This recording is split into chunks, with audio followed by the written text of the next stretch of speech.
Chapter 7. The Nameless Bookstore.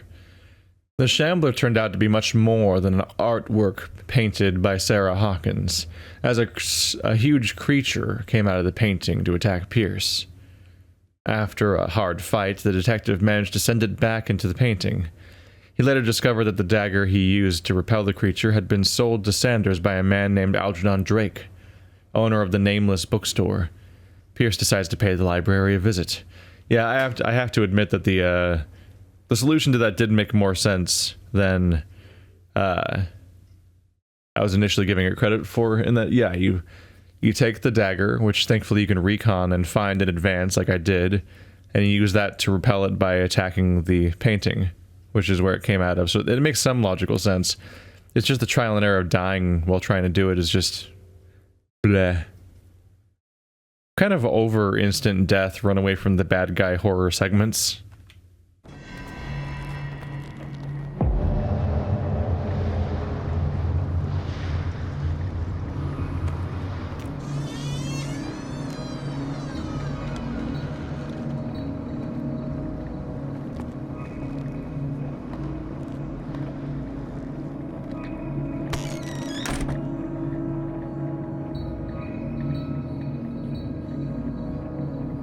Where's the bookseller? There's a few different interpretations that could have worked, in that you could use the dagger to break the charm that is repelling you from going through the door. Or use it on the creature, or use it on the painting, more or less. I get the feeling he's going to keep coming back, though. Oh, there's blood on the floor. Why is that not a clue immediately for me to look at? That's not a good sign. Also, there's bones in this bookseller's place. Another volume of the Reverend's wife's diary. Diary of the Pastor's Wife. Volume 4. The pastor declared himself to be the prophet. He renounced God and worshipped a strange pagan entity with a monstrous appearance. His wife tried to reason with her husband, but in vain. He was convinced that he must listen to this voice in his head because it holds the truth. I find it interesting that every single time I pick one of those up, he refers it to as the Reverend's wife, but the book always calls it the pastor's wife.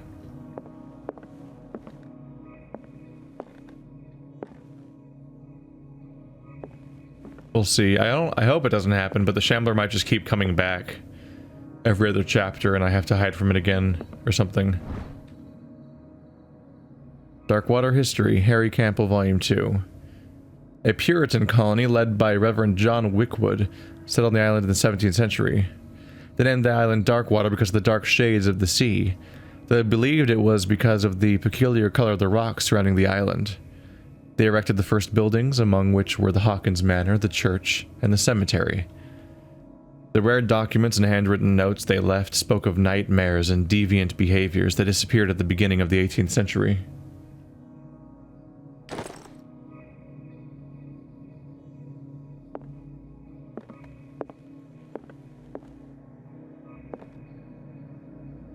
"20,000 Leagues Into the Sea." Oh, that's a lot of copies. I guess it's a bookstore, though, so it makes sense that they'd have duplicate copies of anything.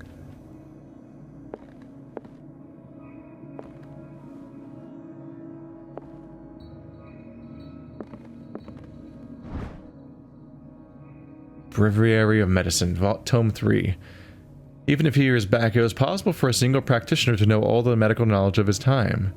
This book, which concludes the series, shows that this is now virtually impossible.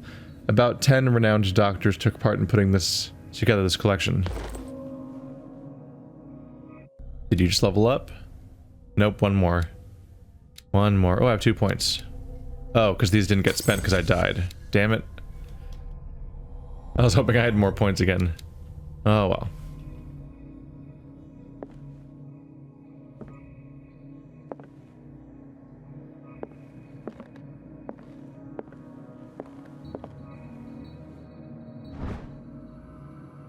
Handbook on Anatomy and Dissection.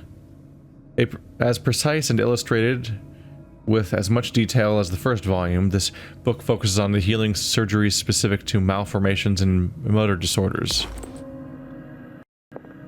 Oh, is that it? Yeah. So my lowest skills are psychology and eloquence, both being rank 2. I've maximized spot hidden and investigation, and strength, medicine, and occultism are now all at 3 out of 5. Meet the Shambler. It is in Francis Sanders' private gallery that Pierce discovers the identity of the Shambler, a huge artwork painted by Sarah Hawkins. When Pierce approached it, a creature burst forth from the painting and immediately chased after him. This beast from another dimension has such a hold on the mind of a person who finds himself in its presence that a simple glance in its direction is enough for Pierce to lose some sanity. Pierce finally managed to send the Shambler back into the painting, using a dagger engraved with a strange symbol. But this encounter has left its mark on the psyche of the investigator. Still under the influence of the creature, he almost stabbed his own hand. Because he hallucinated that his hand was covered in the stuff that the bad thing was. What a fantastic image to summarize that building. Sanders' residence at the Sanders house, all in shades of red and in gold, is impressive, but nothing matches the private gallery of Francis Sanders. The place is huge and entirely dedicated to his passion of troubling and macabre works, defaced figures of virgins, sacrificial daggers, statues of monsters, and the painting that led him to his demise takes center stage. The Shambler, a painting by Sarah Hawkins, a close friend of the couple. What happened in this room, I will never be able to forget. Hey, maybe put a tarp over it. Also destroy it, but maybe put a fucking tarp over it. I mean, come on. The painting was exposed in Francis Sanders' gallery, but I think that the creature no longer requires it for movement. It went to hunt down Sanders in the cellars of the Riverside Institute. I do not know where it comes from, but one thing is sure, it's starving. Did I succeed in sending it back to its world? I'm not sure. No, I think it's coming back for sure. Dagger of the Ancients, which unfortunately we didn't take with us. This exceptional dagger of Ottoman origin probably dates from the 16th century. It bears the Elder Sign on its hilt. It apparently belonged to Pargali Ibrahim Pasha, Grand Vizier of the court of Suleiman the Magnificent. Legend tells that Pargali used the dagger on the symbol on the dagger to protect the court from a creature that haunted the mirrors of the palace. What is certain is that Suleiman had his viziers executed. Did he fear him after this demonstration of power? Extract from Art and Mysticism, Francis Sanders' Forgotten Objects.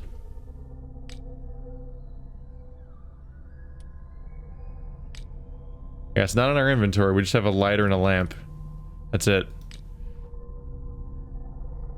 Yep, and our brain. But no, we did not take the dagger with us. Didn't expect them to let us, but it means that we're kind of in deep shit if anything actually happens, more or less. A lot of anatomy stuff. Can we not use this to, like, learn more? Wait, what is that writing?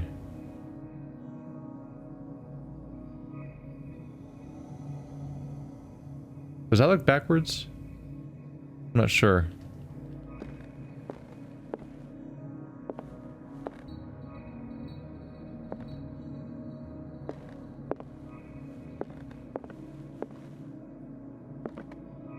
Oh, that's a weird visual. I think the game's trying to render the illusion of thick glass, but it's having a really weird impact. So the pinkness is just like shrinking away as I approach. Like it's scared. Oh no, this book broke a plate. Bad book. No supper tonight. That's why I gotta take your books for walks, or they have too much energy and they break things.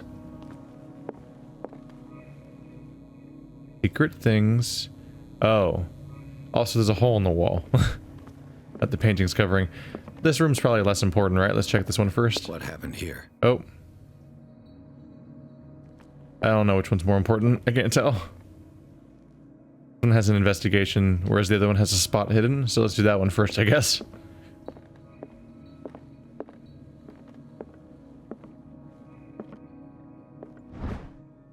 Anatomy and Dissection Book 1. The least that can be said about this book is that its title is well conceived. The illustrations of human anatomy and dissection methods presented are illustrated in great detail. You have to have a strong heart, or the detachment proper to doctors to consult its pages. Leveling shit up. A strange amulet. I have a feeling I'd better not touch it. Cool wolf gargoyle. That's neat. Only Zool. A strange amulet. The pendant is in the shape of a large dog. I don't know what it represents. I might find out more by searching the bookstore.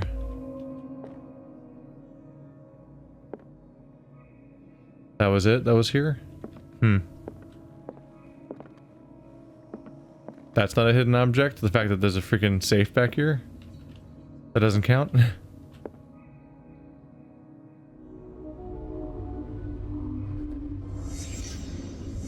Let's start over.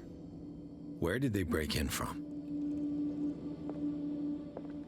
Blood. Seems like amateur work. Yeah. Pretty embarrassing. Couldn't even think to clear the glass away before. Were they in a hurry? Oh, I can't even go in this room. Huh.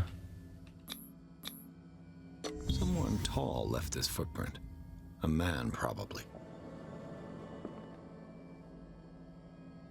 Someone tall.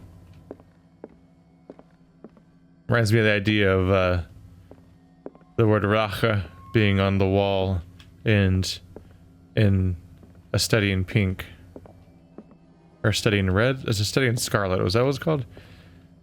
And that determining the height of they were able to determine the height of the culprit because of the height at which they wrote racha on the wall.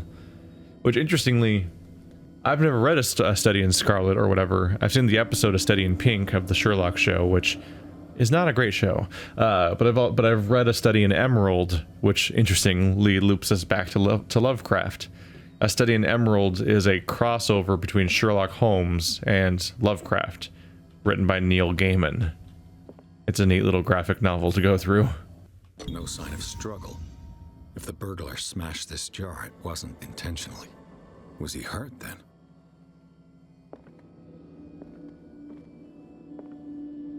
It's interesting because it's basically a retelling of A Study in Scarlet, but in a world that's completely dominated by Lovecraftian forces. Like the Eldritch has taken over the world, essentially. And humanity is subservient to that stuff. And that's all in the backdrop of them redoing that story. It's a real weird one.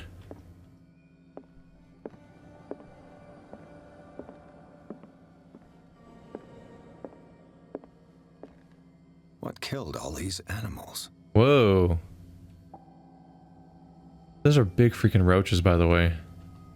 What sort of thief leaves his tools at the crime scene? What happened that made the burglar flee before finishing his work? Then I'm guessing it's that he opened this painting up and then all of these animals came pouring out because there were so many dead inside.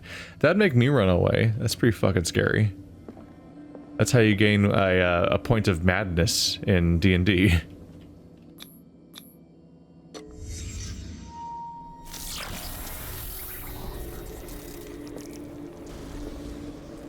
What the? Charles Hawkins?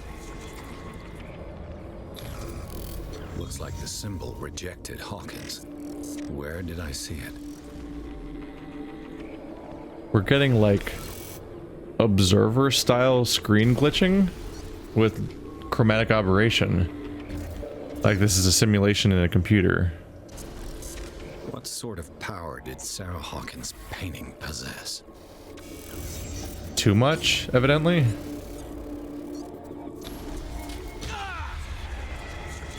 Sarah Hawkins helped hide something in this safe.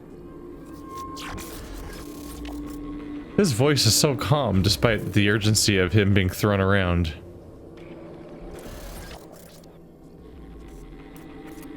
What are you doing there, Sarah?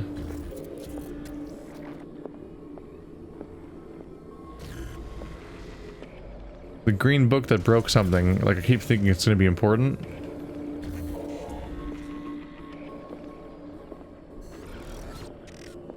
Still can't go in there.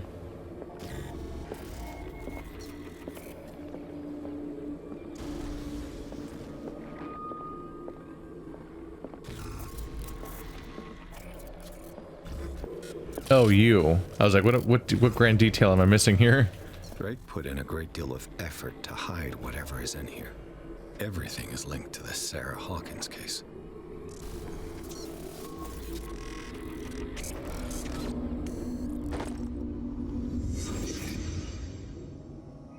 Damn. 3 tumblers on the safe. Dedication. Drake left instructions on how to find the combination of his safe. A page seems to be hidden here. It is possible to read. If somebody finds these memoirs, there will be no doubt that I am in serious trouble. My last and only hope is that my body and bones are still in this plane of reality, in order that they be recovered and burned. The funeral urn must be given to my dear mother, if she is still of this world. The following message is of capital importance. Whoever reads these lines and demonstrates acuity as sharp as mine can hope to gain access to my most precious possession. It lies within my safe, and the clues to the combination are to be found in 3 cylinders, each hidden where life and study combine in the Greek world. Each cylinder is numbered, even if, as the celebrated author says, order is the pleasure of reason, but disorder is the delight of the imagination. Indeed, despite my preference for organized chaos, I must admit that reason usually prevails in the end. If, by chance, a person, or should I say genius, was to match my intellect and find the combination of the safe, I would ask that they deliver its content into the safekeeping of my friend and colleague, Professor Armitage of the Miskatonic University. The content of this safe is not only a vast digest of knowledge, but also a weapon that is far too dangerous for it to fall into the wrong hands. I hope that you will be able to participate. I hope you will be able to appreciate the danger that this represents, and that you will act accordingly. In any event, I will neither be here to guide you nor to suffer from you actions. Oh, typo. Is there a typo down here? Yep. The original document also says you actions. Backside? No. There's never anything on the backside. Feels like a ripoff. I just want to find the cool secrets. Where's... Oh. What link did he find between Charles Hawkins and an old amulet? Sold for $2,053 in olden times. The Key of Relay. The Cagley Museum of Egyptian Wonders closes its doors. This key, that bears the Elder sign, is the only one able to protect your psyche. It is in the form of a cylindrical medallion hanging at the end of a heavy chain. Hundreds of years ago, the star and the branch whose purpose is to push back the forces of the great old ones were engraved at its center. Everything points to it being Charles Hawkins that tore it from its last owner, an Egyptian antique dealer. In press cuttings that mention the misdemeanor, the date of the robbery coincides with the last of Hawkins' trips to Cairo. It remains to be seen whether he knows of the true purpose of the artifact. Try to find it. Okay, so that's the thing that'll maintain my sanity, if I can find it. Good luck. Is everyone on this island taking sleeping pills? Found these sleeping pills in the bookshop. Does the bookseller suffer from insomnia? Is it, well, everyone's having crazy people nightmares as a result of all the Lovecraft stuff going on everywhere, I'm guessing. Studying fetuses, lots of anatomy.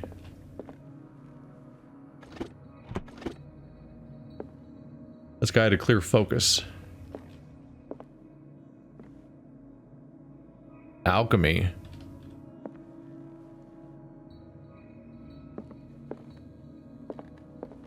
Oh boy. Arkham editions. Never heard of him. Took me a while to realize that Arkham is from Lovecraft. So when they use that name in Batman, they're definitely naming it after Lovecraft, which makes sense because it's a asylum that tends to make people more crazy in that story. Especially if especially going by the White Knight story I'm reading right now. A book of spells supposedly written by the legendary King Solomon. It contains various rituals of invocation and rituals of curse. Re-edition by Claudia D. Waits, based on L.W. D. Lawrence's original. This volume is part of the Arkham Anthology, a luxurious collection of treatises and works on esotericism and supernatural. How many volumes are there in this collection? Evidently a lot. I'm just desperately trying to get coffee down right now.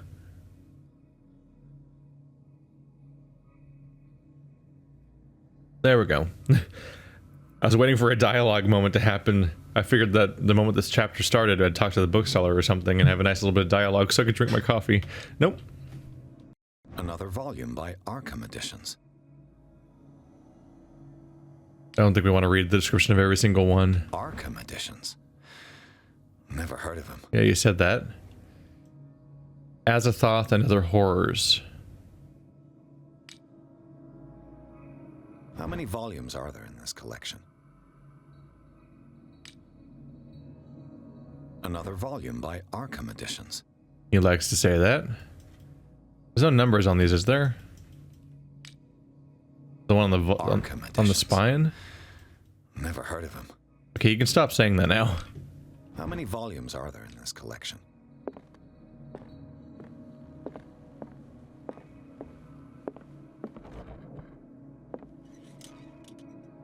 Oh, is this what you meant? Wait, the same thing, the same chalk drawing is on the back? This is on the front? Huh. Cylinders that Drake tried to hide. I should perhaps listen to them. So I can go crazy.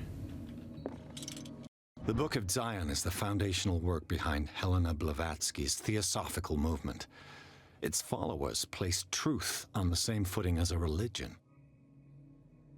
These Tibetan writings are at the origin of the esoteric movement founded by Helena Blavatsky at the end of the 19th century. The creator of Theosophy would have drawn extensively from the text of this work, but no one has ever been able to consult them. I thought they didn't exist. This book, discovered in the Nameless bookstore of Darkwater, could be as much a fake as irrefutable proof of Blavatsky's sincerity. Occultism points. We gotta recheck this place, because there could be any number of new things. I don't know why I just now discovered that when I didn't last time, though. There was like a prompt to pull out my lantern this time.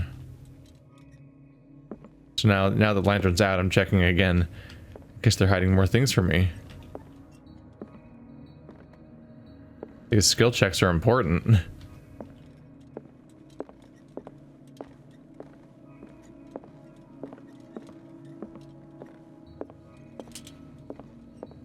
I haven't looked around in here yet.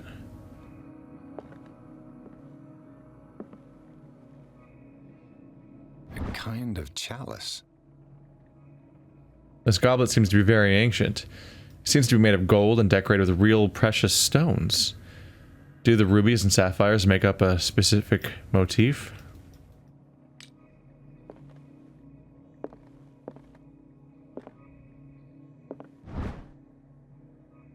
Darkwater History Volume 4.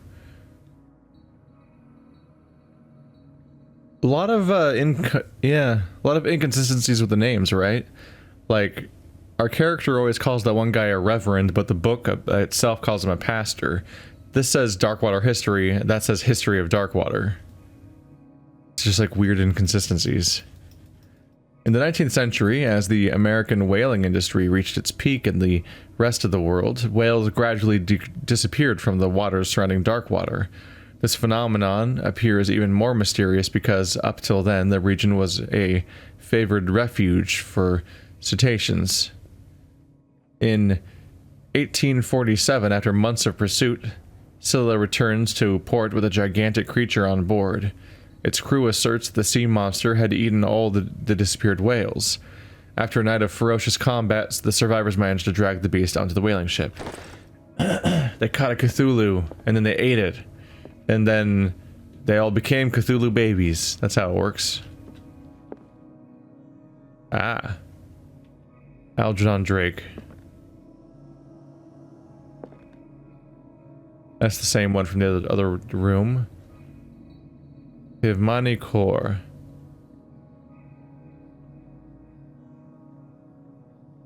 That text really looks backwards to me. I don't know.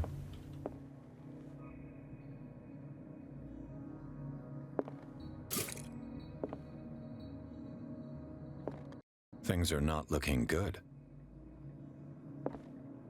For what? For White? How'd you even get that to happen? That looks like what would happen if I played chess, having not touched it for the last, like, 20 years. And these red drops, like precious stones, lie fixed, set in divine gold. To be the guardian of the Grail does not protect me from its attractions, Henry. And I do confess it. I am willing to pay to know its secrets.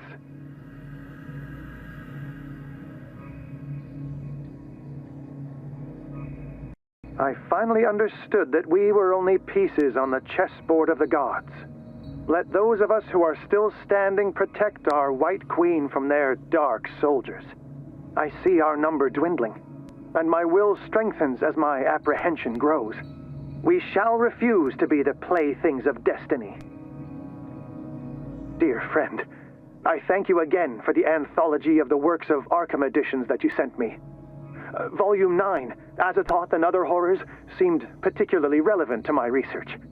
I never tire of browsing through them. Okay, so there's 3 clues around the place that'll lead to me to being able to open the codes. Let's try Azathoth. Drake talked about a particular... So these are the volumes that Drake was talking about in his message. 1908. It's volume 9. Collection of poems by Edward Pickman Derby, also known as the Nightmare Lyrics. This collection of poems was sensationally received when first published in 1908. Derby was only 18 years old. This volume is part of the Arkham anthology. So 1908 and he was 18 and it's volume 9. What numbers are available on this thing?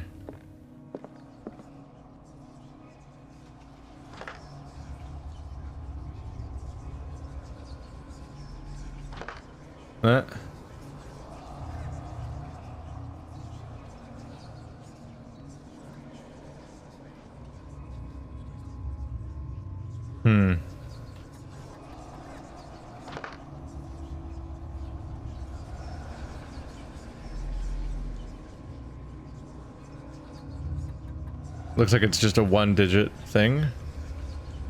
So 9. The other numbers seem irrelevant. What did Drake say about this collection? Yeah, it's just volume 9. Yeah, it seems like we're only looking for a 1-digit number. I thought you had to solve each tumbler by going like left, right, left for a 3-number sequence like a locker normally works, but it looks like just the 3 of them have to be set to the right combination and then it opens. The Queen has little protection. I finally understood that we were only pieces on the chessboard of the gods. Let those of us who are still standing protect our White Queen from their dark soldiers. I see our number dwindling, and my will strengthens as my apprehension grows. We shall refuse to be the playthings of destiny. Alright, well there's 3 things defending the Queen. The cylinder 2 is probably that. Seems to be a little bit full of himself, doesn't he? If you are truly a genius like I am, you may be able to solve my ingenious riddle of counting how many pieces there are and reading the number on the spine. And these red drops, like precious stones, lie fixed, set in divine gold. To be the guardian of the Grail does not protect me from its attractions, Henry. And I do confess it. I am willing to pay to know its secrets. Alright. So how many rubies are on this? The Chalice of Knowledge. 1, 2, 3, 4, 5, I think. Easy enough.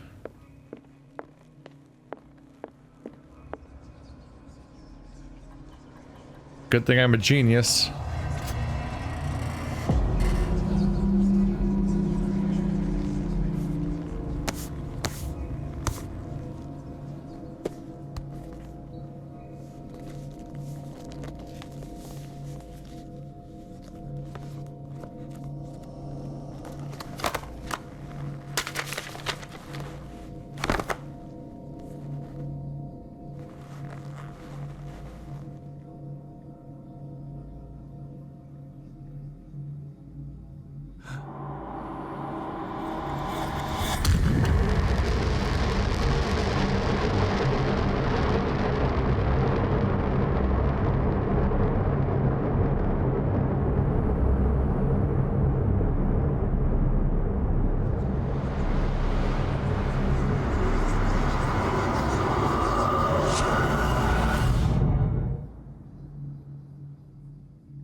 Fool of a took, why don't you throw yourself in next time and save us the trouble?